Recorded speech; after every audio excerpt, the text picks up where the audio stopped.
Tonight, we're going to be focusing on sexual diversity, and specifically this talk is for clinicians. I do it for students. I've done it recently at a GP registrar refresher course at the University of the Free State. And we're particularly looking at how we as clinicians have conversations about sex in the consulting rooms. Let me just stop my video. It helps a little bit with bandwidth. And the challenge, I think, is that it's one of those topics that if you don't feel confident about it, you're not going to talk about it. And to be confident about it, you actually need to know something about it. And unfortunately, our education in terms of sex, both at schools, universities, postgraduates, are actually, to be quite honest, completely useless. And so what I'm going to do tonight is I'm going to give you an updated sex education lesson. So I'm very aware that you're a very diverse group, and some of you might already be very comfortable with this topic and very comfortable with sexual diversity. And what I'm hoping I can offer is some perspectives and language that you can use when you work with diverse families, or when you work with families or partners or couples that is having to deal with some of these issues. So over the years, over the last 20 years that I've been teaching sexual diversity, both in schools, so I've been doing lots of workshops in both Waldorf schools and normal schools to teachers specifically on how to teach this in the classroom. And then more recently, I've really been picking it up with the young doctors. And part of it has been on how do we frame this when we talk to people. So when I normally do this talk, it's usually part 2, and part 1, I do a talk actually on emotional competence, which I'm going to summarize in one slide. And it's actually important to be able to talk about sex, to just talk a little bit about emotions. So my one slide, which is a summary, and I'll send you a link to that first talk for those of you that are interested, is also the work that's forming part of my master's at the moment. I'm doing a master's in health professional education, and my master's question, which it's unfortunately going to end up being a PhD, is looking at how do we teach emotional competence. And I just want to explain what I mean by emotional competence, and then we'll look at why that's relevant when we're talking about sex. So this is some very heavy duty neuroscience. It's just to remind us that as human beings, as we go through our day, neurophysiologically, we're sort of in one of 2 modes.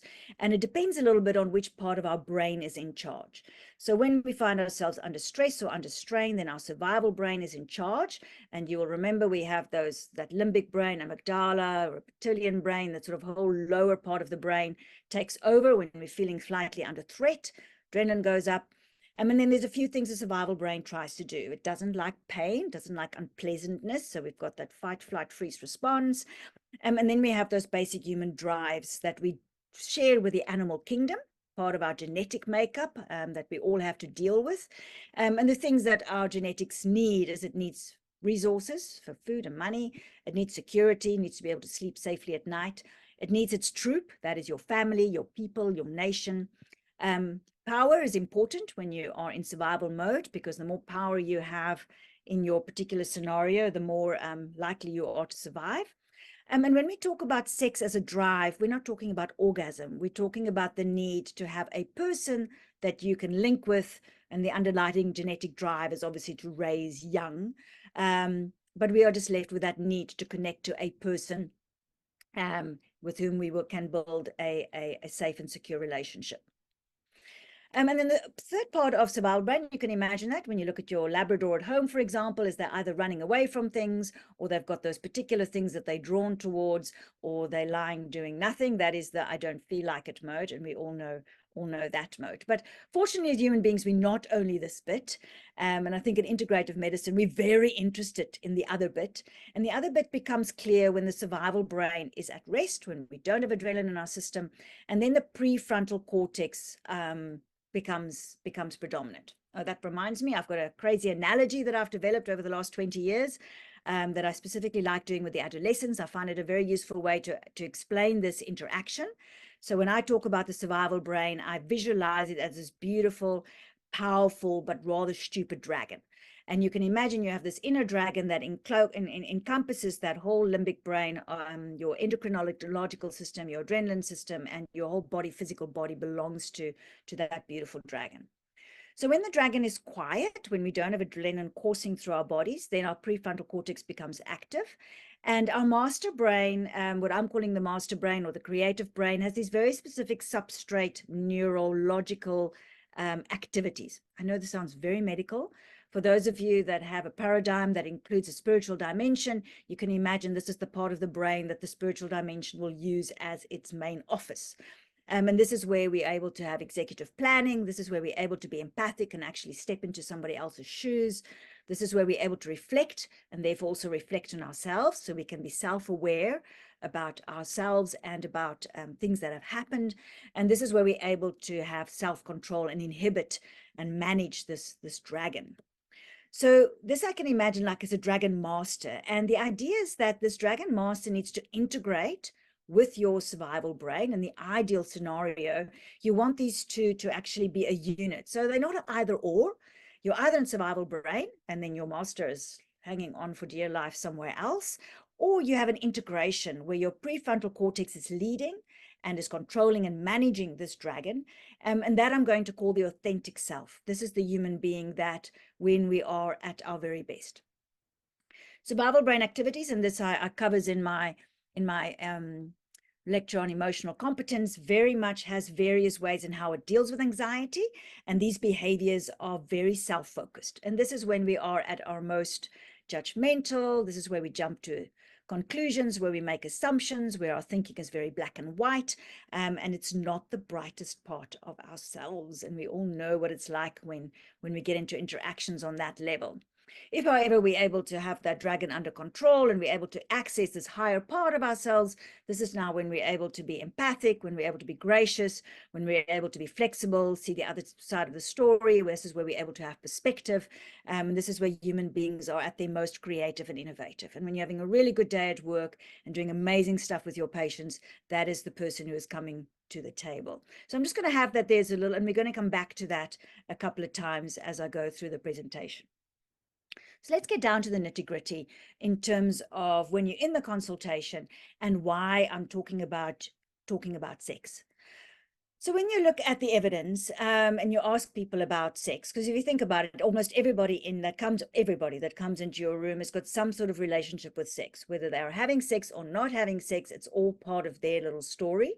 And specifically of men believe that you're supposed to bring up the topic. So men in general are not going to bring up the topic.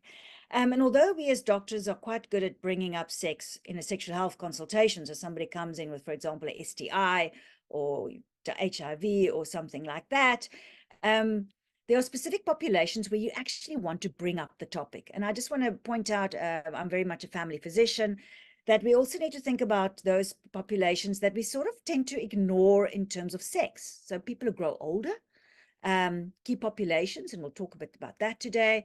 Your adolescents, always have a chat with your adolescents about sex, but do not forget our patients with chronic diseases. So how often do we discuss with our diabetic and our hypertension in terms of what's happening with their sex life?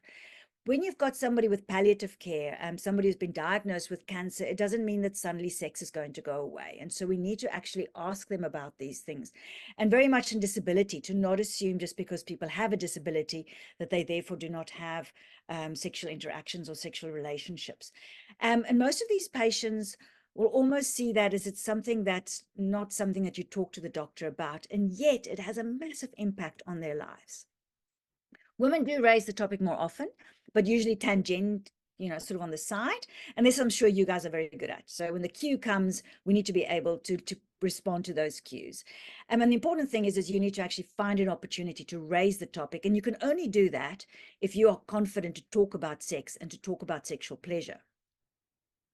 So one of the things we find with people who have sexual problems or having problems in their relationships because of sex, very nice if they come as a couple, usually one or the other comes. Usually that what's underlying it is this question of what's wrong with me and how can I fix this? Or more commonly, what's wrong with my partner and how can I fix them? And underlying it, there's this big, deep question of, am I normal? Why am I like this? Why is my body responding like this? Why am I not, doing what I see in the movies or on social media? And one of the challenges we are facing, and I'm sure you're all very aware of it, is these quite often subconscious imperatives that we all grow up with. So as you get we all are exposed to so much media and ideas, and there are these imperatives that tells us how and what things are supposed to happen. So there's a sex imperative that tells us who we're supposed to be sex with and what kind of sex we're supposed to be having. There's what they call the coital imperative, that sex is all about penis and vagina. And then if you're quite liberal, then there's the variety imperative. Oh, no, you're supposed to be able to explore all kinds of different things, a bit of anal play, a bit of this, a bit of that. Performance imperative, very powerfully, our men are very subject to this. You're supposed to be some great lover and know some have some brilliant skills that you're supposed to perform in the bedroom. There's the monogamy imperative, that you're supposed to have this one particular person that you stick with for life. There's the body imperative, which says that your body is supposed to look a specific way. It's one of those really crazy imperatives, isn't it? This body is so genetic. Your size, the way you look is just one of those real genetically determined things. And that we've put these imperatives on what is better than others is just crazy. The gender imperative, this idea that your genitals determine who you are and who you're supposed to sex with and how you're supposed to have sex. We'll talk a bit more about this. And then I'm going to talk quite a lot about the desire imperative later, this very weird fallacy we have around libido. So the most important thing, actually, that's the only thing we almost need to know from this whole presentation, and the most important message you're going to give your patients who are having struggles in their relationships with sex, is that you are not broken. You are not inadequate, you are not pathological, you are not deficient, you are not immoral, and you are not unworthy. Because this is what we hear all the time. We get all these messages about how things are supposed to be. And I think there's actually the majority of our patients all believe that somewhere along the line, something with themselves are not quite right because they don't fit that particular imperative that we get sold. So I've got a couple of slides that I always include, and with you guys, I'm almost actually not so worried. When I teach diabetes, you just teach diabetes, and everybody goes, okay, great, thank you, and you get a couple of questions on insulin or whatever. But when you teach on sex, things get much more emotional, and humans are extraordinarily diverse, and yet this diversity causes quite a lot of anxiety. So just a couple of words about diversity. So firstly, diversity is partly by genetics, partly by our environment, partly by who we are when we come. But most of this coding of who we are subconscious and beyond our control. So you can't take a child and turn them into a particular kind of person, for example, by what you do when you can't control that process. And then there's lots of different things that we know is already there. You can see that, for example, if you've got a family with 2 or 3 children in the same family, and how extraordinarily different those children are. So you grow up and you discover you're more introverted or you're more extroverted. Some people are more autistic, some are more analytical. Some people are more neurotypical, some are more neurodiverse. Some people have got high BMIs, some people have got low BMIs. That's all genetic. Sometimes your skin's lighter, sometimes your skin's darker, etc., etc. But the challenge is that dragons, remember that fear part of ourselves, they don't like diversity. So when we are in our dragon survival mode, we're a little bit nervous about anything that's different. We tend to find threat in things that's not quite the same as us. And that's the main thing that drives prejudice. So this is, again, I think I'm talking to the converted here, but this is a useful model when you are dealing with families, for example, in a family or in a community. And I want to give schools as an example here. So for example, we've had challenges ourselves with schools here in East London, which have a challenge with diversity. And I therefore just want to, I'm sure you guys are familiar with the wheel of power or the wheel of privilege. And I think this is an important concept to discuss in communities when we have these challenges around diversity. So those of you who don't know the wheel of power, in the middle of the circle are unearned privilege that gives us more power within society. It's things that you're generally born into.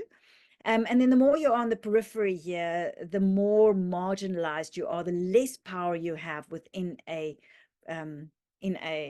community. So for example, if you are a cisgendered man, if you are English, if you are rich, if you own property, if you are slim, if you've got a robust mental health, if you're neurotypical, heterosexual, able-bodied, got a post-secondary qualification and white, even in the South African setting, and a citizen of the country, all of those things will give you more power. And the more of those you have, the more power you have within a society. The same is then true for your unearned disadvantage. So if you're sitting on the outer side of this circle, so you're an undocumented person, for example, if you're trans, intersex, or non-binary, if you're a non-English speaking person, if you're poor or homeless, if you've got a large body size, if you're mental health or more vulnerable, or you are more sensitive, if you've got significant neurodiversions, if you're lesbian, bi, pan, or asexual, if you've got significant disability, only elementary education, darker skin, all of those things, the more of those you have, and that we call intersectionality, the more you start having less power and less chances of getting marginalized. So the reason why I teach this is because what happens in our society is it's these people in the middle, the power, which is us sitting in this meeting, we all fall to some extent in this little circle here. And it's our generation of people, our colleagues, our communities that tends to decide who's okay and who's not okay. And all your systems of classification, marginalization, discrimination, and oppression is happening from this point of power. So in Africa, for example, where we're seeing a lot of discriminatory laws being passed against queer people, for example, is very much people in power making decisions about those on the margins. And we need to actively work with that in our own communities. So within our own churches, within our own schools, within our own communities, of us becoming aware of, do the people of power necessarily have the right to decide who is okay, who is not okay? So as healthcare professionals, the reason why I bring all this in is that when we talk about sex, there's no topic that's more laden with opinion than sex. And even all of us in this room will have our own cultural, religious, or political perspectives on sex, sexual orientation, gender diversity, and these are not the same as our patients. And some of it is quite subconscious. We just know this is the way I do things, and then, oh my hat, you do what? You can get quite surprised by how different people are. So in my talks, I don't try and change people's personal view on sex. And I'm a family physician, and I think luckily here with Integrator, I feel very much at home here, out of the box, as Alma was earlier saying. What we're trying to do is we're trying to be curious about diversity and explore differences. We want to affirm and embrace all these differences and diversity. And this is the big thing that I try and preach in our communities. We can't assume that our views are superior to another. So if one has particular opinions or views, if your particular school's SGB has particular opinions, they do not have the right, because they have power, to therefore discriminate or oppress or marginalize somebody that is different than them. So let's get down to some nitty-gritty. I call this sexual intelligence, because I believe if you want to have a great sexual relationship, you actually have to understand your own sexual self and be able to communicate that. You have to be able to understand your partner's sexual self and be able to manage the relationship between the two of you. This is one of the links that I will send you. I'll send you a link with resources. It's based on something called the Genderbread Person that was designed overseas. We've got a South African version. This is actually my particular one that I've upgraded. The original one was created by Wits RHI and she.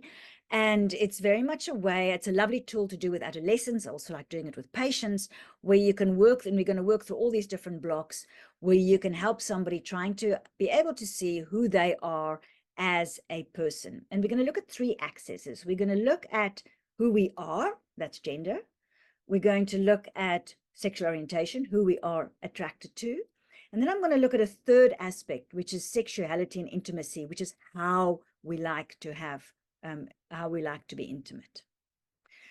So I'm going to run through some of these concepts quite quickly, because I assume some of it might be quite familiar. I'll slow down where I think there might be difficulties, and we will have time for questions and discussion afterwards. So firstly, we're just going to talk about gender and who we are. And we have to now identify these different concepts between biological sex and gender identity. So with biological sex, I'm talking about what the midwife says when you are born. So baby comes out and the midwife goes, oh, it's a boy, or oh, it's a girl, or oh, I'm not sure if it might be somebody with intersex. So typically when we talk about biological sex, we're talking about things like chromosome, are they XX or XY? We're talking about whether people have ovaries or testicles. We're talking about whether they make testosterone or estrogen. We're talking about whether they've got breasts or beards. And what's interesting is that we know that about 1 in 1,000 is what we call intersex. So there's a mixture of these between the binary. And just notice it's actually very common. But the chances are, if we were to test everybody in this room and actually look at what your chromosomes say and actually have a look at all of your hormones and your genitals and do an ultrasound, you might find there's a bit more intersex actually than we even think. There's actually the binary is not quite as binary as we would like to make it out to be. And what's important with intersex, so that's differentiation and sexual development, is that this is one of the big human rights issues, where what's happened in the past is that doctors would, at birth, it would not be clear exactly which genitals. The genitals is a mixture, and that the parents and the doctor would decide they're going to make this into a boy or make it into a girl, and then even give hormonal treatment later to try and get raise them as a girl, give hormones later as a girl. And this has been disastrous for some children who then find that they have a different gender identity than the one that their parents chose for them. So there's a very strong movement now that we should not be doing surgery on these children until they are old enough to actually decide if they want surgery at all, and that this gets dealt with as part of human variety. So gender identity is to do with something completely different. And the Yogi-Carter principles define this as each person's deeply felt internal and individual experience of gender, which may or may not correspond with the sex assigned at birth.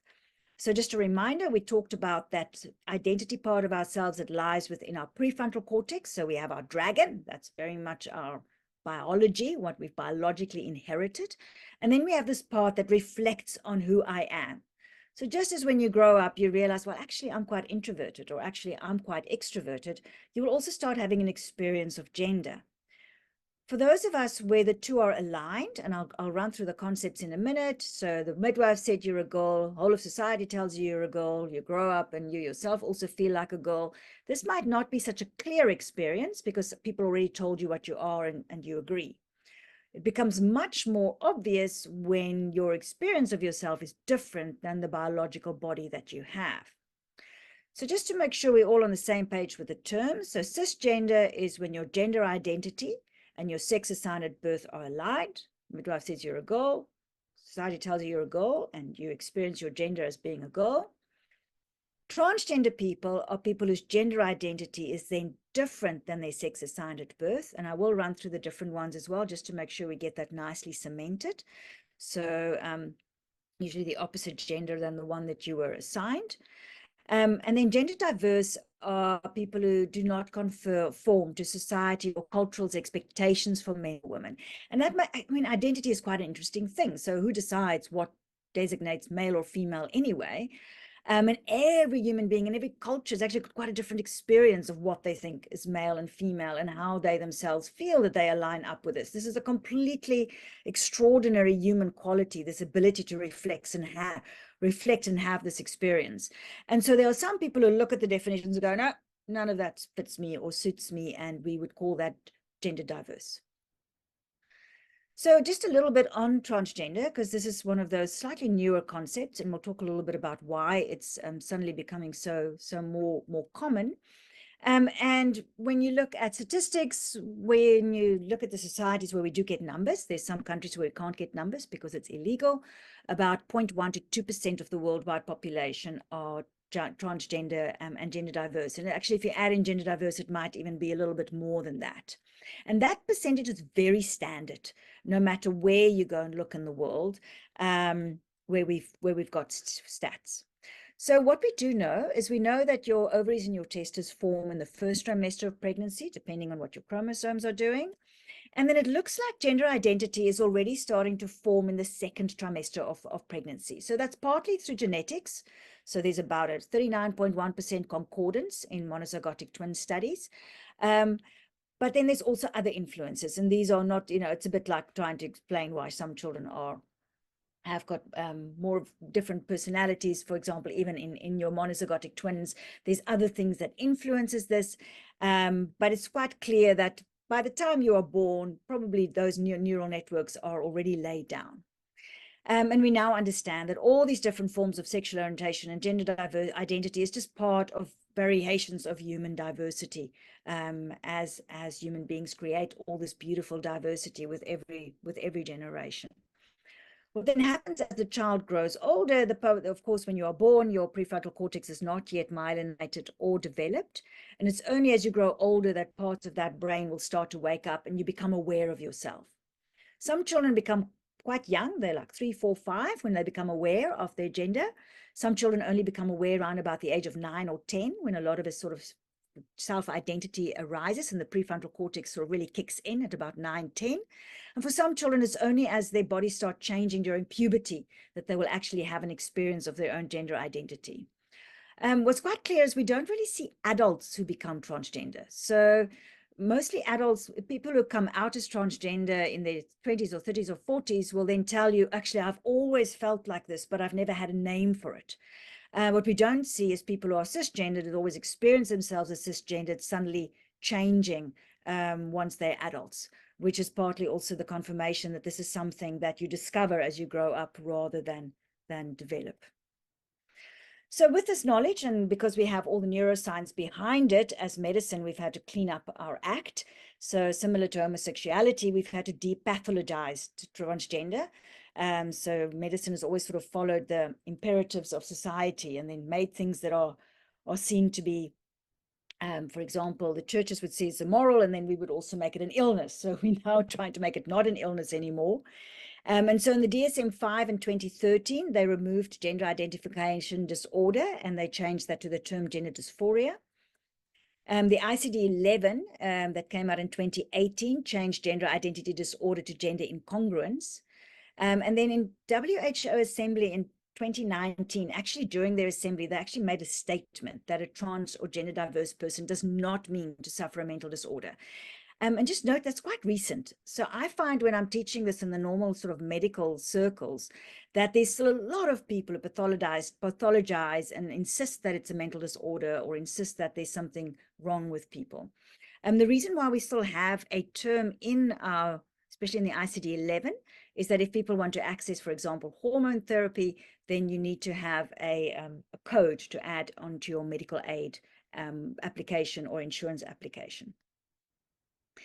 So the reason why we're seeing more and more transgender, your young people are all very aware of this and are very aware of the terminology.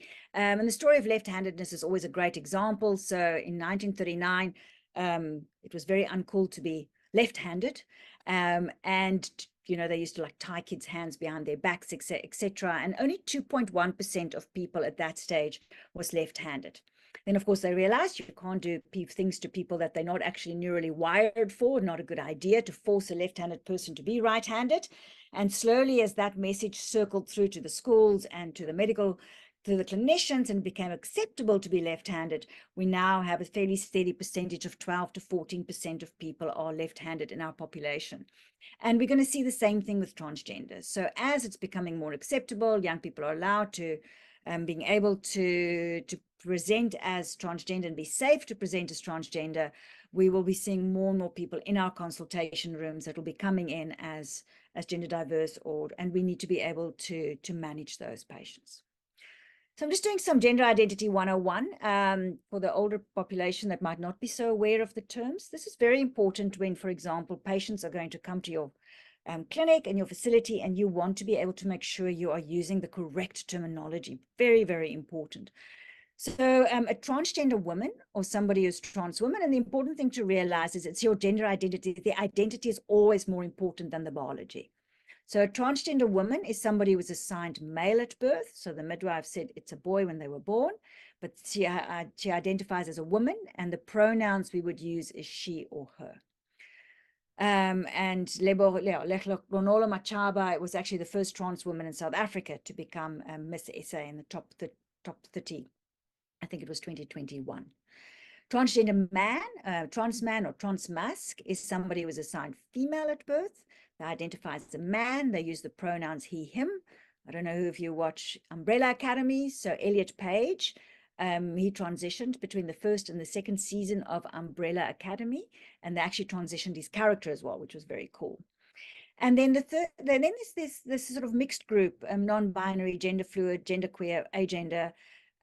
You do not need to understand what the different definitions mean because it's irrelevant. It's more relevant what the person explains it as, and that can be any biological sex. The gender identity does not fall into these traditional binary categories, and we use this old singular they, them, like Shakespeare liked to use. So we do use that in our normal parlance when we refer, for example, to there's somebody at the door, go and open for them. So we use it as a gender neutral term for somebody or anybody or child, etc.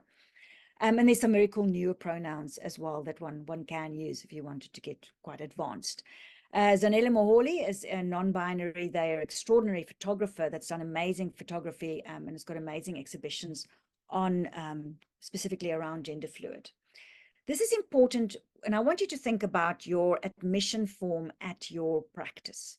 And if you haven't yet addressed your form, this is a good opportunity. So you want to be able to have on your folder for your patient very clearly what was their assigned gender, their assigned sex at birth. That's quite important because if they were assigned male at birth, you've got to keep track of prostates. If they were assigned female at birth, you've got to keep track of cervixes. But otherwise, you want the name of the patient, the name that their true name, the name that they prefer. And then you want, right, transgender woman or transgender man or non-binary and their preferred pronouns. And when you're calling them through to the waiting room, very important that you are using the correct name and the correct pronouns. And just doing that will completely revolutionize your safety and access of care for the transgender community. So another term is gender expression, and just to show that you can't look at somebody and decide what their gender identity is. So gender expression can be completely different from your gender identity. This is Jonathan von Ness. They are on Queer Eye. This was when they got an Emmy. And you can see they've got this beautiful, like the lovely beard and the gorgeous shoes, and you have this lovely combination of things. So your gender expression can be independent. And so you can't guess somebody's gender identity. And therefore you need to ask, and you need to be able to add that to your patient folder so that you can manage that patient correctly in the future.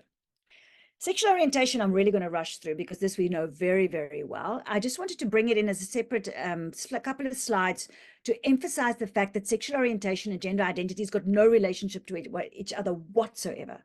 So you have your gender identity, and that's got no relationship to who or what you might be attracted to.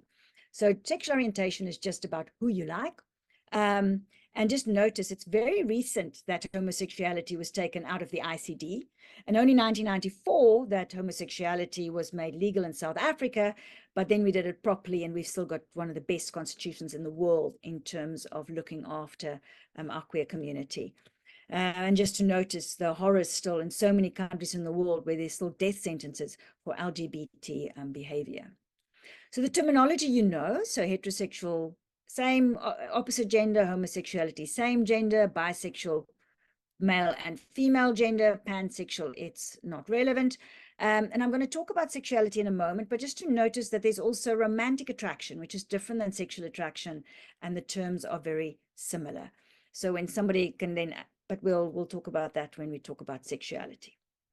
I just got a slide on polyamory, which falls under sexual orientation. And polyamory is a form of ethical or consensual non-monogamy that involves having romantic or sexual relationships with multiple partners at the same time. So when we use the word consensual in the sexual health, we're talking about enthusiastic consent. So this is not a wife that sort of bears the fact that her husband's got somebody on the side because otherwise he will leave her. Polyamory, everybody is enthusiastically consenting to the scenario. There's lots of different ways of consensual non-monogamy relationships. Hierarchical is that there's a nest couple that's got a primary household, and then they have partners outside the household, for example. And then you get non-hierarchials where you might have a triad living together, 3 people, or a quad, 4 people. And I'm not going to run through all the other definitions. There's lots of different ones. It doesn't really matter. Polygamy in South Africa, I think, will count as polyamory. The overseas guys are all snobbish and goes, no, polygamy doesn't count. But if you are in a relationship where everybody is enthusiastically involved in a polygamous marriage, for example, then that will also count as polyamory. So let's get to the bit where I'm hoping I can really bring a couple of new concepts, and that's around sexuality. And so we quite often just talk about gender identity and sexual orientation, and then sexuality vaguely gets mixed in there, but actually it's something completely different. And the same challenge we have is that we've had these imperatives, and the sexual desire imperative means that we're all supposed to have a spark at the beginning of a relationship, and with spark, they always mean sexual desire. And then you have this mission your whole life to now keep the spark alive. And this spark is now the correct, healthy, normal kind of desire. And if you don't have it, then you don't have anything worth having. And if your partner doesn't spontaneously want you regularly, then they obviously don't want you enough. And there's this whole thing of measuring how much desire do you have, and do you have enough libido? And that, I just want to bust that myth thoroughly today. So I'm going to extend our paradigm on how we think of intimacy, and I want to use the word intimacy rather than sex. And I'm going to talk about two spaces that we can be in when we're intimate with a partner. The one is the lust space, sexual desire, versus what I'm going to call the care space. And just note, I'm talking about bodily attraction to intimate partners. So I'm talking about the touch or need to be touched. So I'm not just talking about being emotionally attracted to somebody. I'm talking about physical touch, but lust is not the automatic default.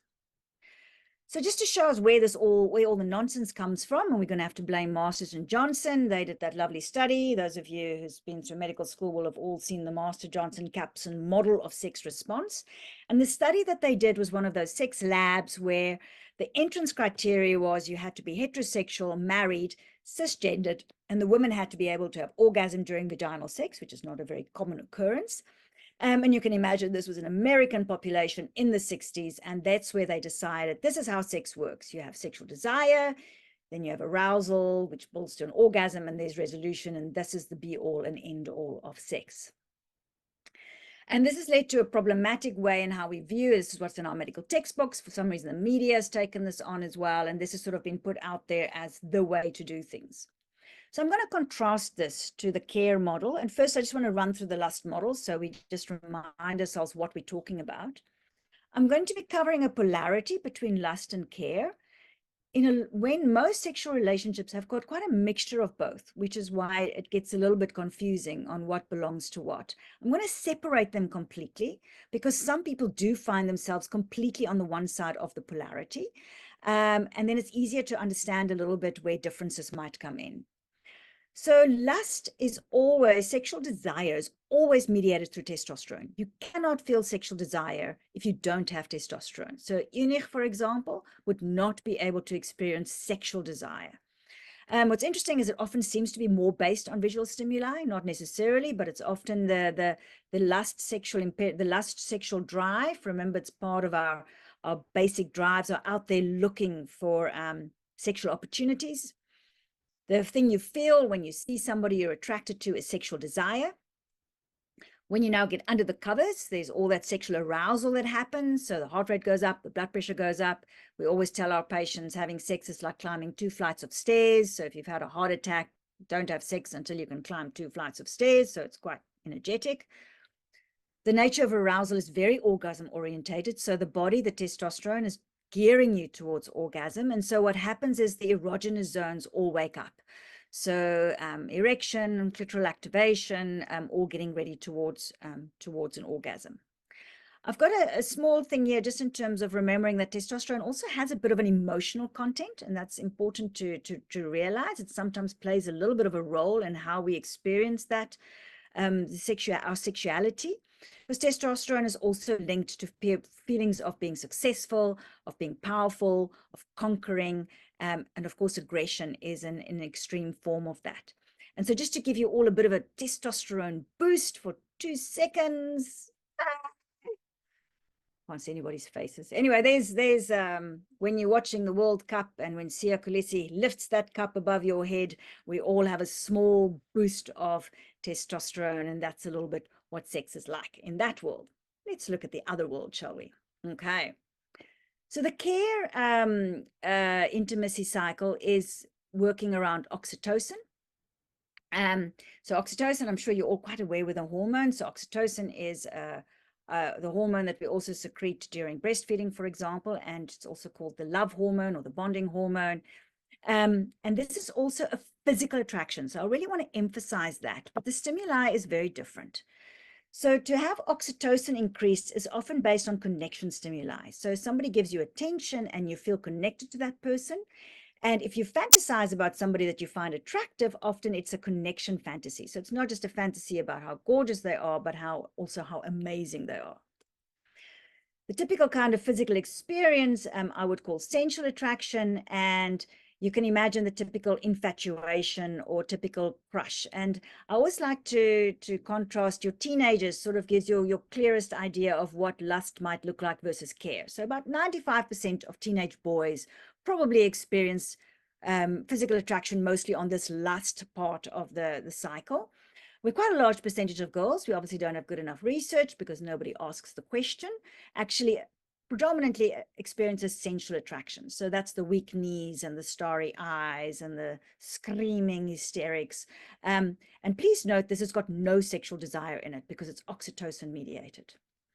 So when you get under the covers, so finally holds your hand, or touches your hair, or have that kiss, you actually have sensual arousal, which is quite different. So the blood pressure goes down, tension actually decreases. Imagine having a really nice massage.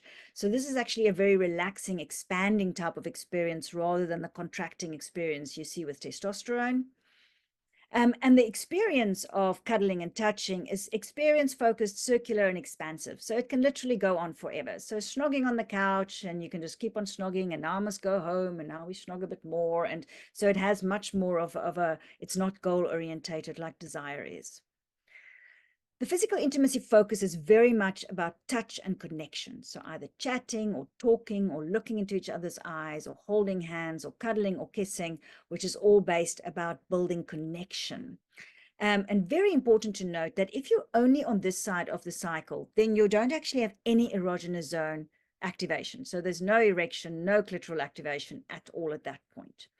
And the emotional content is all about connection, bonding, affection, taking care of. So let's have a little oxytocin moment.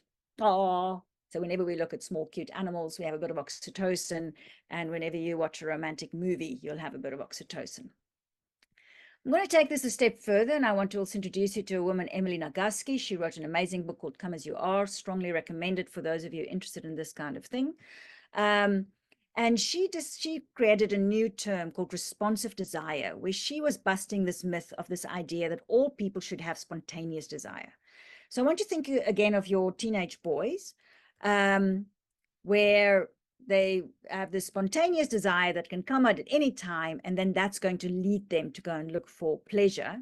And if you have a lot of spontaneous desire, so if you have erections at all kinds of weird times during the week, you're also going to have with it spontaneous sexual fantasies. You will be actually quite often, you're almost primed for any material that's sexually explicit. So you will enjoy pornography, or you will enjoy buying those kinds of magazines or social media, and masturbation will be quite common. And this is often pictured as the normal way to have desire. Responsive desire is something different. These are people who do not experience any spontaneous desire. So again, it's a range, but let's look at the other extreme. And what rather happens is they can experience desire, testosterone desire, but it starts with pleasure. So that means it's context specific. So first they have to be in that oxytocin state, or we'll look a little bit at different ways of getting to responsive desire. But there's a context that needs to be created first before desire might arise. And what's important is they never have an experience of spontaneously feeling desire. They never have an experience of thinking, oh, I would like to have a bit of sex. They might feel like having a bit of a cuddle, but they're not going to feel like having sex. So that means also there's little or no sexual fantasies. And when they fantasize, it's romantic fantasies. And if they do watch media, it's going to be romantic novels or romantic movies, and they would rarely or never masturbate. And these people, often the DSM likes to classify them as hypoactive sexual disorder. And yet there's been studies. There was one study in America where they looked at women after marriage, and they were saying 70% of women have no spontaneous sexual desire. They didn't use the word spontaneous, but of course they didn't ask the question about responsive desire.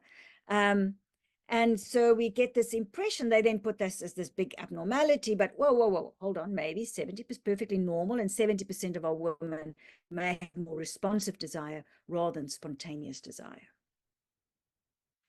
So just some terminologies based on sexuality then. So asexual is a person who does not experience sexual attraction to others. That's about 1% of our population, a lot of diversity in this group. There are people who are sex negative. So if you're neurodiverse, you might find sex quite unpalatable. You might be sex neutral, but it's also positive for asexual people to actually have sex. They see sex as quite positive. They think they should be having sex. It's a healthy part of life, but they do not feel sexual desire. They do not have that testosterone a reaction. There's also some related identities. So gray sexual, you occasionally have sexual desire. But I found this quite interesting because I've been teaching this responsive desire for 10 years plus now, and only just last year discovered this term demisexual. Only feel sexual attraction once they have a strong emotional connection to somebody. And there might be quite large parts of our population that falls under demisexuals. So just to note, asexual people may experience romantic attraction. So they might experience that care attraction, they just don't have testosterone attraction. So of course, you also have the other side of the spectrum, which is your aromantics. So this is a person who does not have romantic attraction to others, probably a bit more common in your male binary. So some men might predominantly, when they're attracted to a person, they feel testosterone, sexual desire, and the whole cuddling thing they don't quite get. But similar to asexual, they might include it in their relationship as they think it's healthy, but their predominant way of relating is through sexual desire. So there's gray romantic, occasional romantic attraction, and then there's demi-romantics. Oh, there's lots of movies about that, isn't it? So the guy who only has hookups and, you know, bachelor and vast amounts of different relationships. And then finally he meets the girl, and then they get into this strong emotional romantic attraction, and those would be demi-romantics. So as we're talking about hormones, we also have to talk a little bit about adrenaline. So that's another hormone that's quite often, for some people, nice to involve in a little bit of sex. So if you have sex and you include adrenaline, for some people, not everybody, it can enhance the sexual experience. And what I want to emphasize here is when I talk about adrenaline, we mean safe. And I always compare going down the Butterworth Pass. So that's a pass we have near here. In the Eastern Cape, the horrifying pass. If you're going down the Butterworth Pass without brakes, it would be a horror experience. But if you're on a roller coaster, then it's quite fun. And it's the same with sex. So the big thing that makes the adrenaline fun is if it is completely safe. So sexual fantasies, so you can have fantasies that you would never want to see happening in real life, but because you're controlling the fantasy in your own head, the same with sexual role play, that little bit of adrenaline and excitement can be quite fun. Interestingly, bondage, discipline, dominance, submission, sadomasochism, some of the most mature adult sex one can have, not for everybody. What's extraordinary with BDSM is the level of informed consent. So nobody's going to go and have BDSM twice if any of it at any stage became unsafe or scary. So what happens is before BDSM, everybody sits down and they have this very detailed discussion on what exactly the boundaries are of what's going to happen. And if we had, kink is very similar. There's a lot of discussion. There's a safe word usually, and everybody's very respectful of what was agreed on before they play. And I think if we had a bit more informed consent like that in our vanilla missionary style sex, we might have much less problems in our relationships. The only one that's dangerous is erotic asphyxiation. So if you've got low sats while you're having an orgasm, it apparently can enhance the experience. There's some scary stuff on YouTube on how you do that. And that's the only one where somebody might end up in an A&E. So just the last couple of terms, aesthetic attraction is when you appreciate the appearance of somebody. So you might hang out with somebody because you think they're gorgeous. Or you might have somebody that you've got a very deep emotional attraction to, but there's not necessarily, and we usually have emotional attraction in almost all close relationships, but sometimes that's all you have. And so people who are aro-ace, so asexual and aromantic, may be in a relationship based on aesthetic or emotional attraction. And some of those relationships can be as close as a sexual relationship. It's two people who have shacked up for life. And we call those queer platonic relationships. So they're not romantic, there's no physical intimacy, but they're very closely connected and they live as a couple. I just have a little slide on gender-based violence and abuse as we're talking about sex. And just to be clear that when we're talking about rape or gender-based violence, we're not talking about the sexual drive in human beings. We're talking about the power drives. Remember when I mentioned that dragon earlier? And what happens with rape, or this what we're postulating, is that people who rape have a brief experience of physical power. So that testosterone that gets released when they're overpowering somebody else gives them a weird experience of power, which is what they find is sort of the bit that they find satisfying about doing something like that.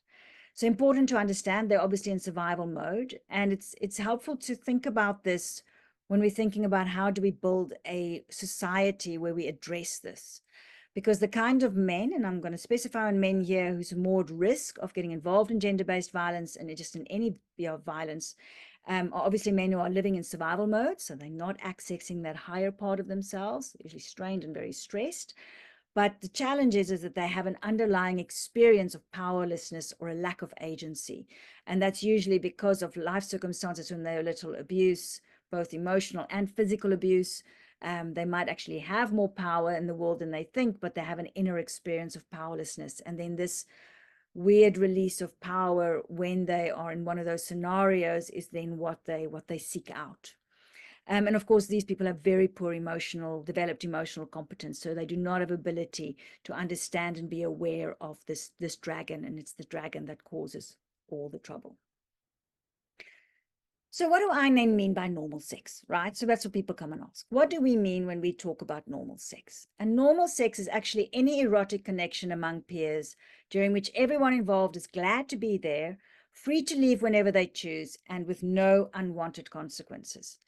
And no one experiences unwanted pain. And you can see this does not include how or when or what kind of sex, or all it includes is we're happy to be here and we're free to leave whenever we choose. And then that kind of sex is absolutely normal, whatever you decide to do in that section. I'm just looking at time. It's 8 o'clock. I've got another 10, 15 slides on intimate relationships on how we put it all together. I just want to see, shall I continue with that, or shall we perhaps just have a discussion on the diversity? I don't want to go over time.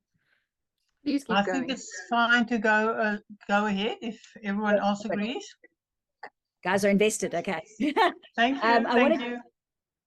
I want to teach you some tools in terms of how you can now use this in your consulting room. So one of the things you have to understand is when you've got two people sitting in front of you is that you have this extraordinary sexual diversity. So pleasure in that relationship or by that person is going to obviously be infected on what kind of sexual desire they have, how they experience bodily pleasure, but it's also going to depend on how old they are, what life phase are they in, what's their life circumstances, what's their relationships, what's their sexual orientation, what's going on with their gender identity, if they're having depression or anxiety or medical conditions, et cetera, et cetera, et cetera.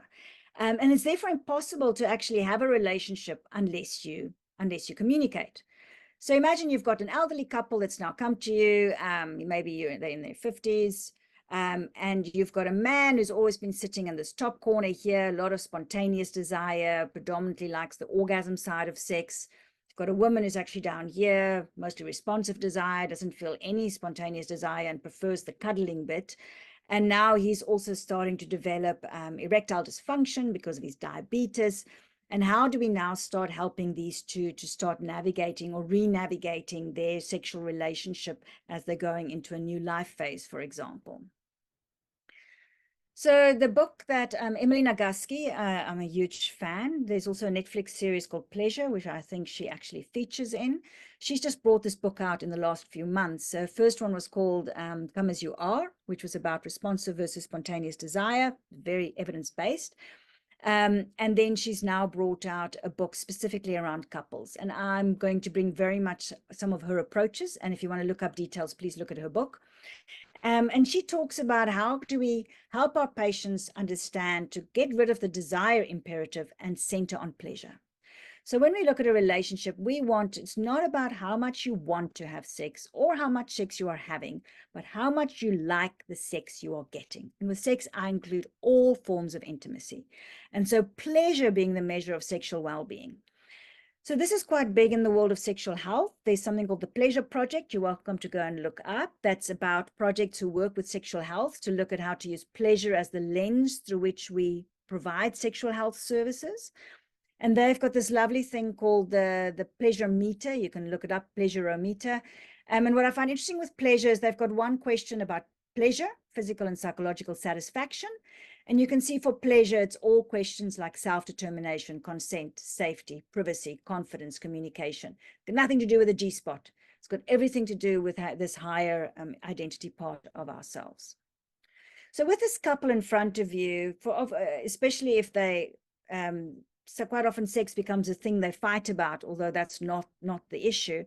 To be able to know on can we solve these issues, there needs to be some foundations. And the important foundations is that helping them re-find admiration and trust within that relationship.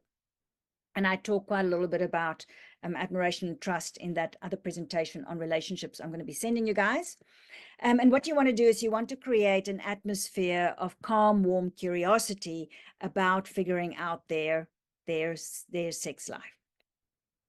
So there's no urgency, also important. Sometimes people come in and they feel this has to be solved immediately. Sex is not the be all and end all. There might be bigger stuff you have to sort out first. And you want to create a possibility where they start communicating about pleasure and sex. And what we want to try and help them do is they need to create a context for shared pleasure. And I love this example that Emily Nagoski gives, that what you want to try and help them create is you want them to help them to think about context as this third thing that they're working on together.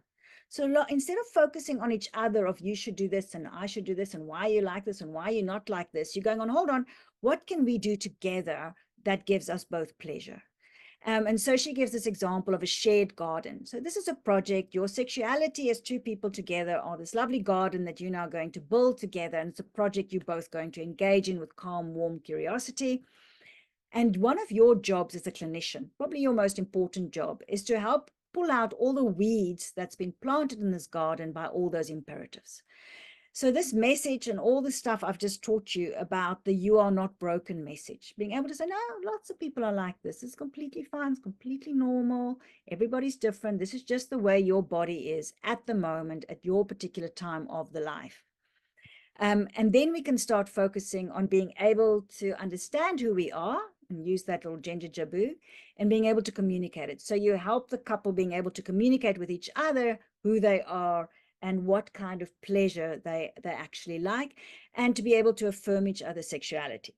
So on the one side, we want to affirm the woman who doesn't have any sexual desire, but we also want to affirm the man whose sexual desire is their primary way on how they experience intimacy. So we tend to give both a bad name, right? Men only want one thing, and women don't want sex once they're married. That kind of nonsense is all not affirming actually the way that their bodies work. So Nagoski's got this lovely thing called the emotional floor plan exercise. And I'm hoping just to pique your interest to go and look at the book. It's a lovely thing you can do in your consulting room. And the emotional floor plan, she's actually used the work of PATHSA and his effective neuroscience in Come Together as a methodology to talk about sex. So I'm just going to have a quick slide where I'm just going to talk a little bit about this effective neuroscience that he describes. And basically what he describes is he describes 7 emotional spaces. He obviously makes it very neurological. It's got all the neurochemicals and everything. But you can imagine it as these emotional rooms that we might live in at any time. It's obviously a lot more emotions than just 7, but most of them you can actually base in one of these particular spaces.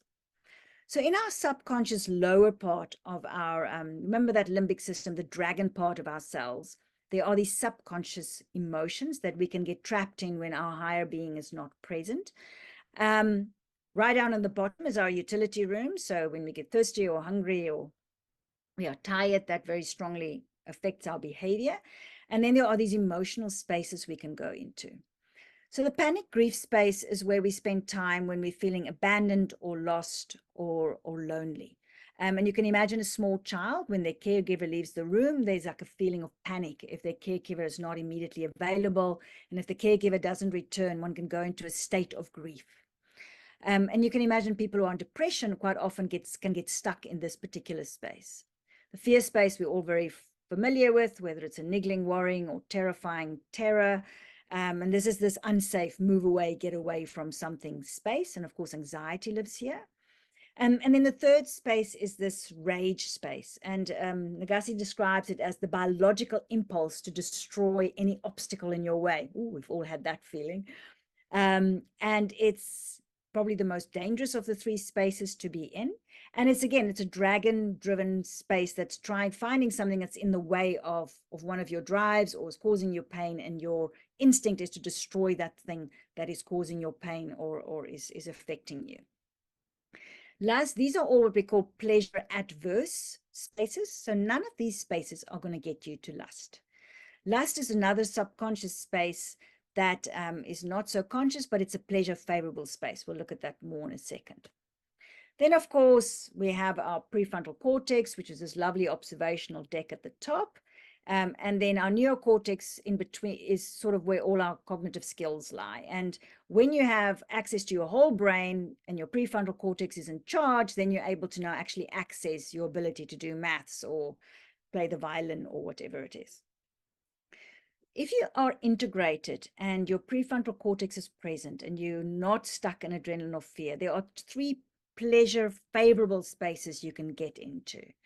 The first one then is care. So from an emotional floor plan point of view, this is like a living room area where you can interact with your friends. This is where you care for each other, where you listen to somebody. For most of you in your consulting rooms, you spend a lot of time in care, especially in integrative medicine, because you are looking after and nurturing those that is under your care. It can also be a kitchen space. So when you're looking after your kids and organizing lift clubs and feeding them and looking after dressing them and all of those things all fall under that care area. Our play space is when we do stuff that's got no real purpose and purely for the fun of it. So it's when you're playing cards or going dancing or going out with friends or having a good laugh about something, play with our kids. And these are all pleasure favorable spaces. And the seek space is where you all are right now, I hope. If this is all interesting, then you're finding yourself curious and interested and engaged. And you can see in animals also, we have these genetically programmed, but all of these have this higher influence to really make them come into being. So care is our ability to look after each other and look after our young. Play, all young creatures have the instinct to play and interact, and that's the foundation of our friendships and relationships. And seek and curiosity and interest and learning is all the basis for human endeavor. So these are important social, emotional spaces we actually want to try and hopefully spend most of our days in. Okay, cool. That's my quick paragraph. So how does this relate to my couple that's sitting in front of me? So the idea is that lust is quite a sensitive space because we don't like to go into lust if there's any danger. I'll talk about brakes and accelerators in a moment. And so whenever we are in a fear space or an anxiety or a rage space, lust is not accessible. And so if you've got a couple who are struggling to get to sexual desire and you want to create that context, you have to figure out for that particular person, what is their way into lust? So do they find that if they've had a whole evening of chatting and bonding and massages and jacuzzi and sort of that cuddling phase, that actually through that room, they're going to enter into lust more easily. So the person might never actually feel like having to have sex, but oh, they do feel like having a nice romantic evening together, and that actually can lead to desire. For some people, play is actually a great way into lust. So maybe it's strip poker, maybe it's going dancing, maybe it's having some wine and laughing or watching some fun movies. Maybe it's something that you do that enjoys and relaxes you, and that in itself can get you towards lust. And for some people, it can actually be discussing things or figuring things out or thinking about things or exploring things or getting curious about things. And you need to figure out as a couple which spaces you like to go into and what pulls you into those particular spaces. What kinds of things gets me into a care or a play or a seek space that can lead to lust. And there's a lot more stuff in the box. So Nagasky also speaks about exhilarator versus brake. So exhilarator is anything that might turn on your sexual desire. That is not so important in the world we live in today than the brakes. So one of the challenges is that you're not going to feel sexual desire if the context is not right and if anything makes you feel unsafe. And so we're all aware that any relationship conflict, any stress, any exhaustion, any trauma, if you've got body image issues, I mean, the list of possible breaks is absolutely endless. And sometimes part of doing your gardening is trying to figure out what the breaks are and then creating those contexts where you can minimize those breaks and hopefully get the accelerator going. Some patients you obviously do not want to do in your setting. And actually, so if you've got two patients in dragon mode, I talk quite a lot about that in the relationship talk. What do you do with these people who are just assaulting each other emotionally or even physically? Then you're going to need, if they're in dragon mode, you can't solve anything. People who are regularly inflicting trauma on each other. Sometimes you'll have a couple where the one couple is not coming to the party at all, then they might need therapy. Or if there's other high-risk cofactors like substance abuse or severe mental illness or severe life stresses.